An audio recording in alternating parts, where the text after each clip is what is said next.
We did another insane summer run on 20th June 2015. 11 of us started on the run. It was supposed to be a 32-kilometer run, pretty much the King of the Hills typo full marathon route. Except I didn't quite know the way, and we decided to skip the last part. There is one last hill after Lukang, which takes you back to Wukaotang. So we skipped that part and decided to do 32 kilometers for the day.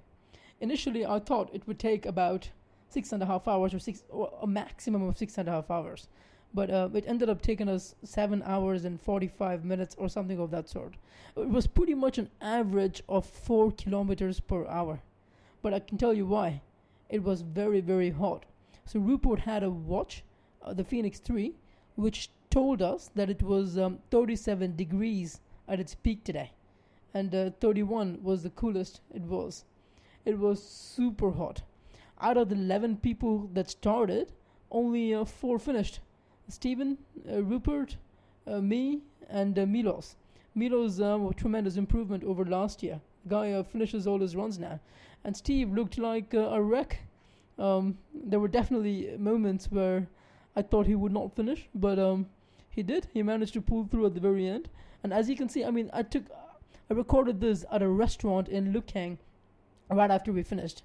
So I asked these guys if they'd go back, and Rupert would have done it for $50,000. He's a pretty expensive guy.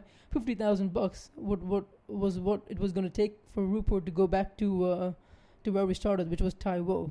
Steve, well, he wanted more of a solid reason to go back, so money isn't exactly the biggest motivator for him, looks like. Milos, couldn't quite get a read on him, so his legs were tired. Again, money not such a great big motivator, but I think the only person who would have gone back today would have been Rupert for 50k. But I would have done it for a lot cheaper. If someone had paid me 2-3 grand, maybe a bit more than that, I would have gone back all the way. Anyway, what you will hear on this podcast is just the 4 of us at a restaurant BSing after a 32-kilometer run, which lasted 8 hours. That's an average of, again, 4 kilometers per hour. The highlights for the run, well, I can tell you mine. I saw a big turtle. There is this little shop. I never knew there was a shop after when you come down from Cloudy Hill on the King of the Hills way. I think towards Shoutao Kok. And if you keep going straight, there is a restaurant there. And we stopped there, which is where some of us quit. And I saw a huge turtle, a really huge turtle. That was the highlight for me. And what else happened today? So, and then a lot of Vic showed up as well. And then he left. He proceeded towards time it took at the turnoff, which at the turnoff where there is a big shigi that's on the King of the Hills route. Overall, a pretty good run. We ran out of water. There was an occasion where we had to go find Steve, who was taking a nice swim by Bride's Pool. But overall, happy to have done it. 8 hours, and a pretty interesting group as well. A good, nice, hot, insane summer run. 20th June 2015.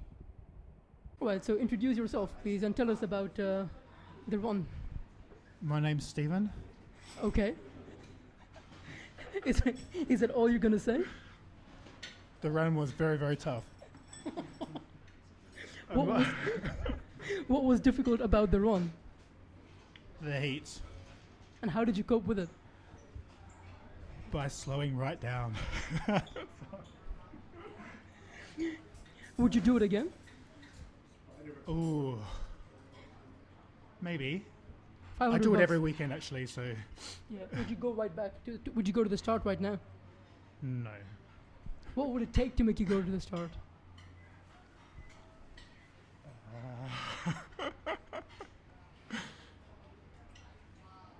I don't know.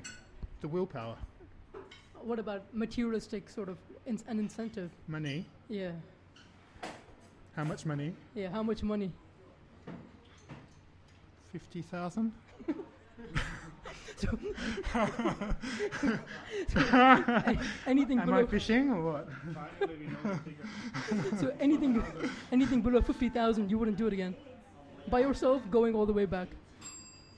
I probably would actually, if I had a reason to do it, which I don't. Yeah. Well, is 50,000 enough of a reason? It's not a very good reason though, is it? It's not. So Milos, tell us, how was the run? Hot. Yeah. How was it compared to last week? A little bit more climbing. Did you enjoy it? Yeah. Just taking it a bit easier on the climbs at the beginning, so I could survive the rest. Yeah. Do you think you're prepared for the TDS? Yeah, ask me 2 months from now. How many more training runs do you have left before TDS? 6 more weeks. And what are you going to do Yeah. during those 6 weeks? Pretty much something similar like now and last week, and some more hills. Do you think what's your time target for the TDS? Oh, I don't have any time target. My target is to finish in one piece. Is this going to be the longest ever distance you've done? Definitely. Yeah, I'm sure. Are you excited about it? I'm excited. Yeah. Just, I'm just hoping I will be feeling good crossing that finish line and still have both my feet and most of my toenails. Did you lose any toenails today? I don't think so. Well, I will see in the evening. Now my feet are slightly numb, so I will do a check when I take off my shoes. So you feel good about today's run? No real issues? Yeah, I feel good. I took it reasonably, not too fast. So you see, I'm here. Thank you. Rupert, how was the run Vince, today? I think it rapidly became a hike. I mean, 8 hours to do 30k is a record in a different sense. We would be disqualified on the King of the Hills course, wouldn't we? I think we would have missed the cut. Would you do it again? Yes. By yourself, right now? If you paid me. How much? 50,000. What about $1,000 bucks? US. Hong Kong. No. What's your I haven't minimum? got a torch, so I'll give you a torch. What about your minimum fee for going back on your own? 50. You just said 50,000. 50,000 Hong Kong and you would do it. Yep. Otherwise you wouldn't do it. No. So did you enjoy today's run? Hike. Yes. It was fun. It was hot. But it was fun. Excellent. So Milos, I forgot to ask you, would you go back all the way right now? I would, but my legs won't. 50,000 bucks. Ask the legs, but I don't think they can speak. So you wouldn't go back? I could turn around and try, but I don't think I would get too far. I don't think I would be able to do the patsingling bit, and I don't have a torch, so. I mean, you can I always think- use your iPhone as a torch. Yeah, for the battery is there maybe for half an hour of light. Doesn't get you too far. Right, only 32 kilometers, and we feel like this today. 8 hours, 32 kilometers, an average of 4 kilometers per hour, which is definitely not even walking speed. My walking speed is 5 kilometers per hour. And we actually ran bits of it. We actually ran, yeah. I wonder, do you think this kind of helps? Does it contribute to good fitness or not? Or is it too slow to contribute? I think it does.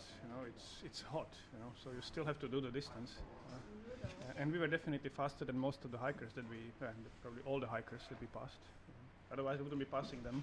Which do you think is better training, waiting and doing long runs in a long amount of time, or running really fast for 3-4 hours and doing nothing beyond that? I think you have to mix it. You need some trainings where you really only run, but you also need some stuff like today where you stay hours on your feet and really get tired. So. Are you tired now? Legs a little bit, but they could still go for some distance, but I don't know how far. Okay, until next time. Until next time. Yes, until next time. This is episode 6 of the Hong Kong Trail Rockers podcast. I'm also excited to let you know that I'm going to have a couple of very interesting guests on the show in the next 2 weeks or so.